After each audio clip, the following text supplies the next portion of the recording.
నమస్కారం. మరి vitamin D deficiency అనేది చాలా కామన్, ఎస్పెషల్లీ పెద్దవాళ్ళలో ఇంకా కామన్. విటమిన్ డి రావాలంటే సన్ రేస్ మన పైన పడితే న్యాచురల్గా విటమిన్ డి వస్తుందని మనందరికీ తెలుసు. ఏ సన్ రేస్ ఇంపార్టెంట్? పొద్దున్నే ఉదయాన్నే సన్ రేస్ టైంలో ఉండే సన్ రేసా, లేకపోతే మధ్యాహ్నం వేడిగా ఉండే ఆ సన్ రేసా, లేకపోతే సాయంకాలం సన్సెట్ టైంలో ఉండే ఆ సన్ రేసా? రీసెర్చ్ ఏం చెప్తుంది అంటే సన్ మోస్ట్ పవర్ఫుల్గా ఉంటుందో 10:30 నుంచి మధ్యాహ్నం 3 గంటల వరకు ఆ టైంలో మనం సన్కి ఎక్స్పోజ్ అయితే విటమిన్ డి అనేది మ్యాక్సిమం వచ్చే అవకాశం ఉంది. మరి అలా అని ప్రతిరోజు ఎక్స్పోజ్ కావాలా?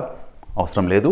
వారంలో కనీసం 2 నుంచి 3 సార్లు ఎక్స్పోజ్ అయితే మంచి విటమిన్ డి రావడానికి ఛాన్స్ ఉంది. మరి ఎంతసేపు ఎక్స్పోజ్ కావాలి? Just half an hour. వారంలో 3 సార్లు 10:30 నుంచి మధ్యాహ్నం 3 గంటల లోపల హాఫ్ అన్ అవర్ మీరు ఈ సన్ రేస్కి ఎక్స్పోజ్ అయితే మీకు విటమిన్ డి అనేది న్యాచురల్గా వస్తుంది.